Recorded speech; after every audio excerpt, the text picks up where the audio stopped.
Hi guys, Mike Foster here and welcome to Depression Quest Part 6. Now this is where it gets exciting.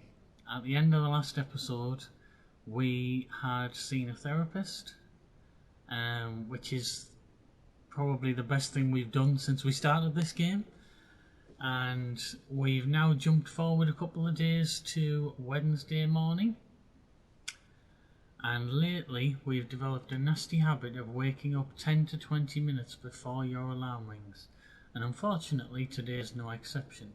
You lay in bed, each minute ticking closer and closer to wake up time, and passing on a swelling wave of ever encroaching dread. Sooner than you would like, your alarm blares with caustic inevitability. You frantically pound the snooze button and then retreat under your blankets as if the warmth of your comforter can shield you from the passage of time. Sure, we've all done that. You almost always have difficulty rising from bed, but today that simple task seems nothing short of Herculean. After several snooze cycles, you decide that you just can't deal with work today. You're incapable of even rousing yourself from bed, let alone going to work and having to force yourself through a workday. Not to mention you've snoozed so many times that it would be impossible to make it in on time now anyway. What do you do? And as we're used to now, option 1, hop out of bed and start getting ready, isn't an option. Option 2, head into work, at least you can leave early if it gets too unbearable. Or option 3, call your boss to tell him you're sick and won't be in today. This is an interesting choice and I don't want to spend too long on it, but option 2, head into work, at least you can leave early if it gets too unbearable, is the option you would think, yeah, go for it. Option 3, call your boss to tell him you're sick and won't be in today, is a valid option, because you are sick. And this is the point I want to make here. Option 3 isn't an excuse. This guy, our protagonist, has depression. It is an illness. He is sick. So it would be completely valid for him to pick option 3 and say he won't be in today. The reason I'm going to choose option 2 here is because if he goes into work, it may actually cheer him up a bit. So we're going to pick option 2.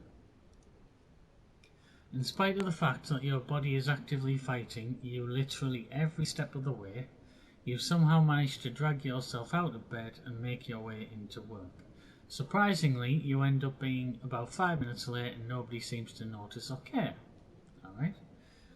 Though when you woke up, the simple act of even being physically present at your job seemed like an impossibility, you were surprised at your own ability to push on through the day. Well done! While you are far from enjoying, or indeed even really coping with the dullness of your job today, you seem to have slipped into a trance-like state of automation and time is nevertheless passing. Eventually the end of the day rolls round and you head home, utterly exhausted but at the same time almost proud of yourself for having stuck it out. You should be proud of yourself. It's amazing sometimes what we can do with a little prod of that comfort zone, a little push. Now we are moderately depressed. Now we have been worse than that. You find it hard to focus on anything because you get physically and mentally exhausted very quickly. You are in therapy with a good counsellor, you're doing cognitive behavioural therapy techniques and they are starting to help. You are not currently taking medication for depression. We've now jumped to Sunday, 2 o'clock in the morning.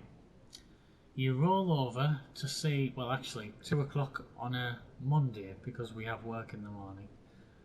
Unless of course we work on a Sunday. I'll stick with Monday. You roll over to see the sickly green glow of the time displayed on your LED alarm clock and let out a sigh. You've been trying to fall asleep for over 3 hours now. Every time your head hits the pillow you're overcome with anxious thought and they seem to wrap around each other. You're worrying about your job. You're unable to shake off thoughts about your very identity. Your eyes won't stay shut as your mind races through imagined scenarios. Your thoughts are running too fast for you to come to a satisfying conclusion. The room is completely silent, but the silence has given way to a loud static noise rattling around inside your head. You start worrying about your heart beating, and then you think if you're focusing too strongly on that, you'll freak yourself out. Yeah, we're not in a good place right now, without even needing to read any more of that. Interestingly, what I notice here is every single option bar one is crossed out. So we can't force ourselves to go to sleep. We can't go to bed, it shouldn't be that hard. We can't just close our eyes and let it happen. We can't snap out of it, and we can't go to work exhausted and mess everything up and get fired. So we can go to our computer, because sleep is clearly not happening no matter how long you lay here. You know, I was reading something the other day about sleep, and it did advise that if you're struggling to sleep, to get up, maybe go and do the dishes, go on, I don't know, have a little wander, but to not go on a screen, because the light from the screen actually wakes you up. But the idea is if you go and do the dishes or have a little wander around the house, you'll start to get tired again, and at that point take yourself back to bed and hopefully sleep should come. But we're not going to do that here. We're going to go to our computer, which is what we shouldn't do.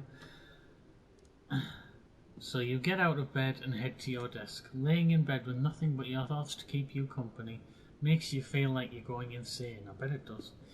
The harshness of the light coming from the screen makes you squint as you turn it on, despite how often you find yourself in this situation. There have been so many nights lately just like this.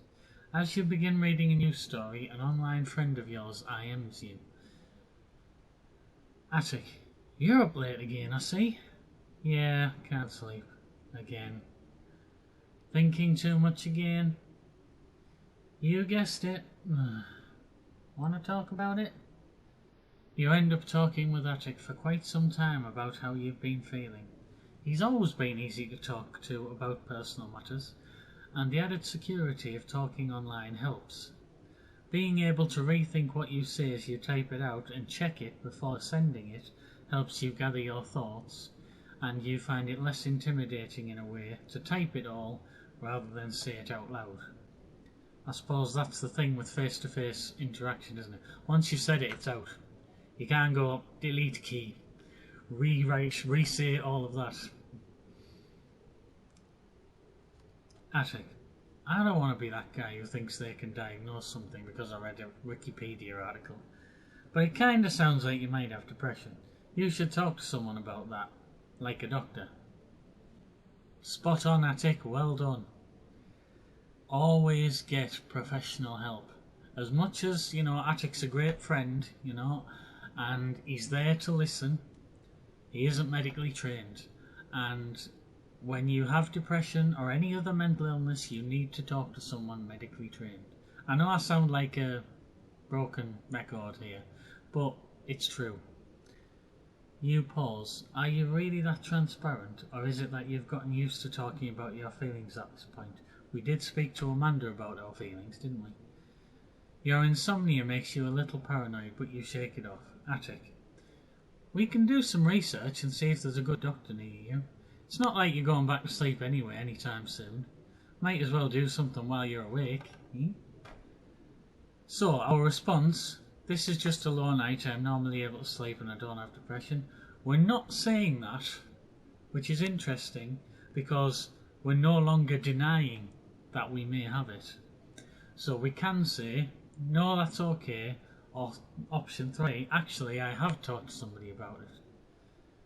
So option 2 kind of half denies it, half accepts it.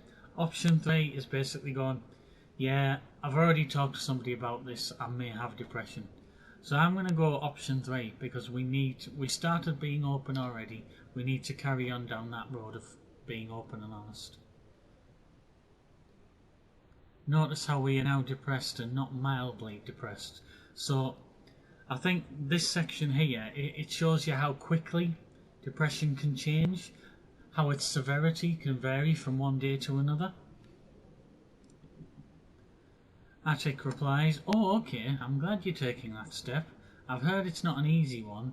I know people kind of suck at understanding this sort of stuff sometimes. But there's nothing wrong with having depression. No, there isn't. You wouldn't be ashamed to have bronchitis or something, so there's no reason to be ashamed if it's your brain that's sick instead. Attic, couldn't have put it better myself, absolutely. You spend a few more minutes talking with Attic about your therapy and your feelings about it. He's incredibly supportive, and you're happy to find that you have a confidant that understands your illness and is willing to lend an ear. A little while later, you fall back into bed and find it easier to drift off to sleep. Even in therapy, you know you're going to have nights like this sometimes. It's good to know you have a friend who will help carry you through them. And notice how now we're only moderately depressed. So even that little interaction has made a difference as to how our protagonist feels. So yeah, I'm going to leave this episode here. This was episode 6. It's a little bit of a quicker one, but I just want to talk a bit about what we've seen there. We've now talked to both Amanda and Attic about the way we feel. We've spoken to a doctor and a therapist. So we're getting help. And yeah, it's early days, absolutely. But we are starting to see that instead of being constantly severely depressed, we're fluctuating a little bit. Sometimes we're a little bit less depressed. We're feeling a bit better. We can push ourselves into work. You know, we're having more positive moments. And it's no coincidence that those positive moments have come about when we've opened up and we've talked about the way we are feeling. No coincidence at all. So, thanks for watching, guys. If you've enjoyed this, please drop a like and click on that subscribe button. It really helps more people see this stuff. And wishing you good health and well-being, everyone. I will see you in the next episode.